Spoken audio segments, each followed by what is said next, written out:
This video is for general educational purposes only and should not be considered financial advice. Credit card features, fees, and insurance benefits vary between providers and countries, so always check the terms before applying. Did you know millions of people pay interest on their credit cards every month, even though many could avoid it completely? In this video, I'll show you how to use a credit card correctly, avoid unnecessary interest, and take advantage of the benefits many people overlook.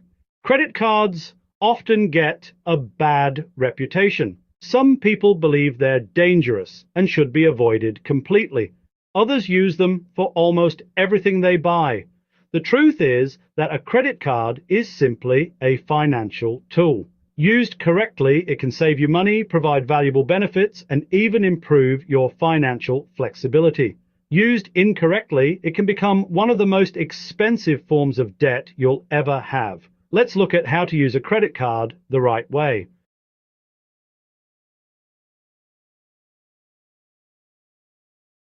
A debit card spends your money. A credit card spends the bank's money. The bank then gives you a period of time, often around a month, to pay them back. If you repay the full balance before the due date, many credit cards charge no interest at all. That's the key. The goal isn't to make minimum payments. The goal is to pay the entire balance every month. If you do that consistently, you can enjoy many of the benefits without paying interest.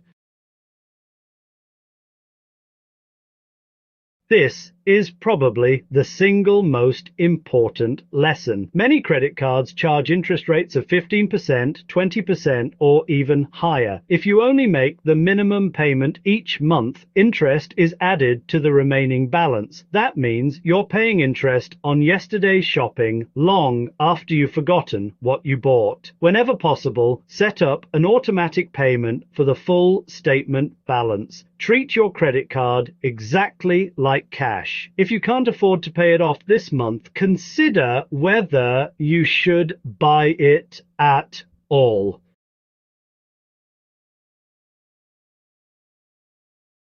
Many experienced travelers and investors use credit cards instead of debit cards for everyday spending. That's because many credit cards include additional protections. Depending on the provider, these may include purchase protection, extended warranties, travel insurance, rental car insurance, fraud protection. These benefits can be worth hundreds or even thousands of dollars, but only if you understand exactly what your card offers. Not every card includes the same features.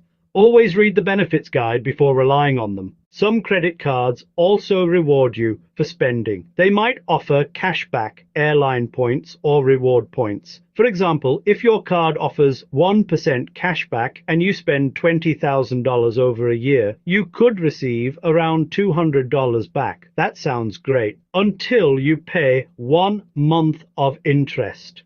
A single month of interest can easily wipe out months of rewards. The rewards only make sense if you always pay the balance in full.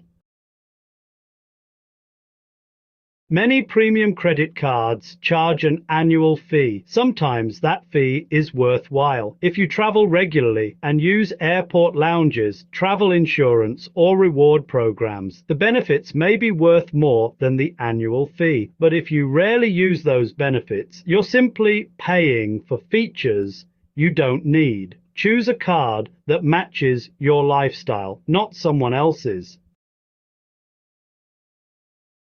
Using the wrong card overseas can become surprisingly expensive. Some banks charge foreign transaction fees. Others use less favorable exchange rates. If you travel internationally, it's worth comparing your options. Many travelers use specialist travel cards such as Wise because they often offer competitive exchange rates and lower currency conversion costs. That doesn't necessarily replace a credit card. Many people carry both, a travel card for currency exchange and a credit card for purchases that benefit from insurance and fraud protection. Before traveling overseas, compare the total costs rather than simply looking at the advertised exchange rate.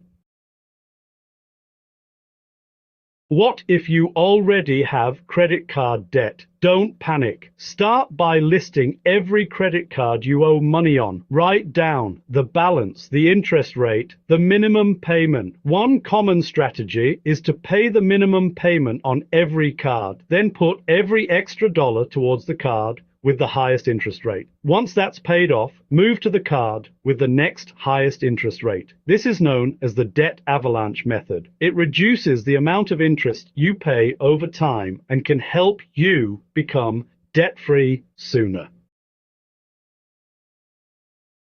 As you're paying down debt, try not to keep adding more to your cards. Otherwise, you're trying to empty a bathtub while the tap is still running. Focus on reducing spending where you can and avoid taking on new debt until the old debt is under control.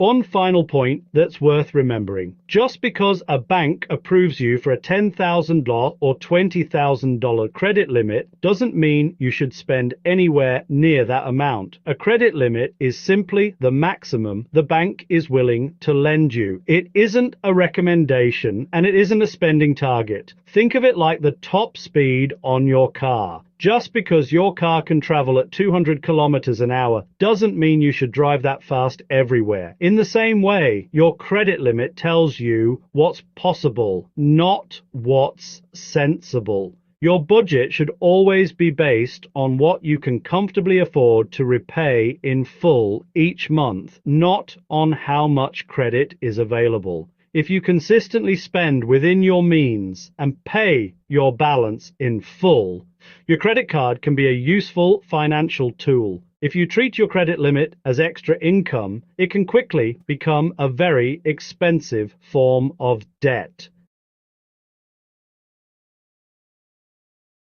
If you find this video useful, please click the subscribe button. It costs you nothing, but it really helps the channel. Check out the rest of our Managing Risk series, where we break down investing and personal finance into simple, practical lessons that anyone can understand.